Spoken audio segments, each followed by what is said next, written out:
নৌকা আসন।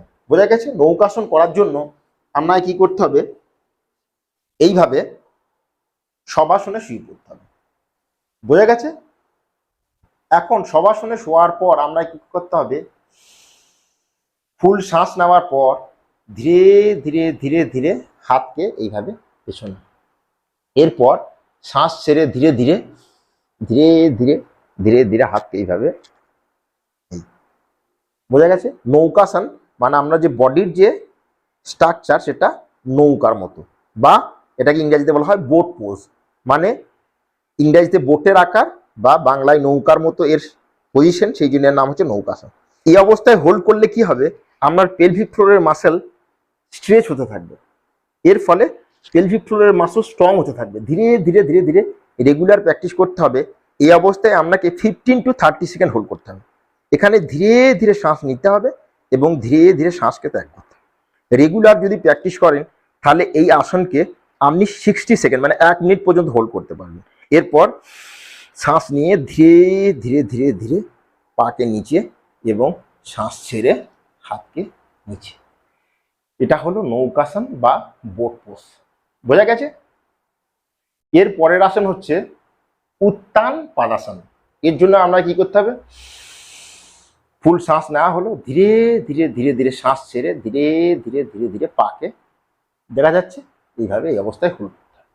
এই অবস্থায় ধীরে ধীরে শ্বাসকে নিতে হবে এবং ধীরে ধীরে শ্বাসকে ছাড়তে হবে। একইভাবে এই আসনকেও 15 to 30 সেকেন্ড হোল্ড করতে হবে।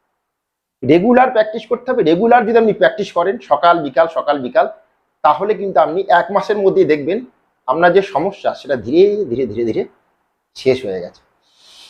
ফুল শ্বাস নিয়ে ধীরে ধীরে শ্বাস ছাড়তে ছাড়তে ছাড়তে ছাড়তে গ্রাউন্ডকে পাকে স্পর্শ করে রিল্যাক্স এবং কমফর্টেবল। এটা হলো শবাসন অবস্থায় 2 আসন।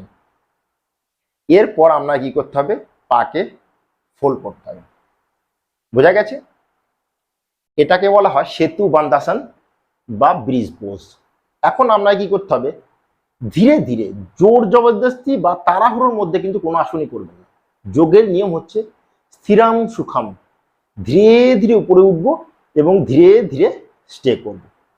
এইভাবে হাতকে রেখে যতটা পারবেন ততটা করবেন। শ্বাস নিয়ে ধীরে ধীরে, দেখা যাচ্ছে এখানে এই অবস্থায় হোল্ড করব। শুরুর দিকে আপনি যতটা পারবেন এই অবস্থায় হলে এই অবস্থায়, এই অবস্থায় হলে এই অবস্থায়, রেগুলার যদি প্র্যাকটিস করেন ধীরে ধীরে ধীরে ধীরে এইভাবে উপরে উঠতে থাকবে। বোঝা গেছে? এই আসনকেও রেগুলার প্র্যাকটিসের ফলে 1 মিনিট পর্যন্ত আপনি হোল্ড করবেন, ধীরে ধীরে শ্বাস নেবেন এবং ধীরে ধীরে শ্বাস ছাড়বেন। এই অবস্থায় হোল্ড করার ফলে আপনি দেখবেন আপনার যে অ্যানোরেক্টাল এরিয়া মানে অ্যানাস দুয়ার, এটা ধীরে ধীরে সংকোচনের সৃষ্টি হবে।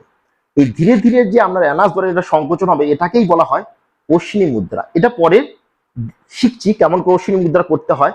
আপনি এই অবস্থায় স্টে করলেই অটোমেটিক অশ্বিনী মুদ্রা আপনার, মানে এটা কিগেল এক্সারসাইজও বলা হয়, ইংলিশে বলে কিগেল, আর বাংলায় বা সংস্কৃতে বলে অশ্বিনী মুদ্রা।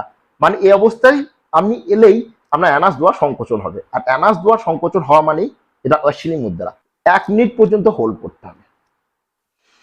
ফুল শ্বাস নিয়ে শ্বাস ছেড়ে রিল্যাক্স।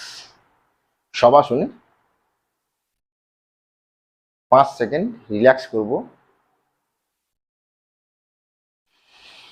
ফুল শ্বাস নিয়ে শ্বাস ছেড়ে উপরে উঠে আসব। বোঝা গেছে? এই 3 আসন আপনি রেগুলার প্র্যাকটিস করবেন। বোঝা গেছে? এই 3 আসন প্র্যাকটিস করলে কি হবে, আপনার পেলভিক ফ্লোর ধীরে ধীরে ধীরে ধীরে মজবুত হতে থাকবে। এবং যখন এই আসনগুলো আপনি কমপ্লিটলি করতে পারবেন, সেই দিন মানে কমপ্লিট কথার অর্থ হচ্ছে সঠিক পোজে এবং 1 মিনিট পর্যন্ত আপনাকে হোল্ড করতে হবে। এখন কথা হচ্ছে আপনাকে কিন্তু এটা রেগুলার প্র্যাকটিস করতে হবে। আমি আগেও বলেছি যোগা আসন মানে হ্যাটি যোগা, এটা কিন্তু একদিনের ব্যাপার নয়। তো একটাই রিকোয়েস্ট, যোগাসনগুলো রেগুলার প্র্যাকটিস করবেন। Thank you, take care, good bye এবং স্টে হেলথি। নমস্কার, থ্যাংক ইউ।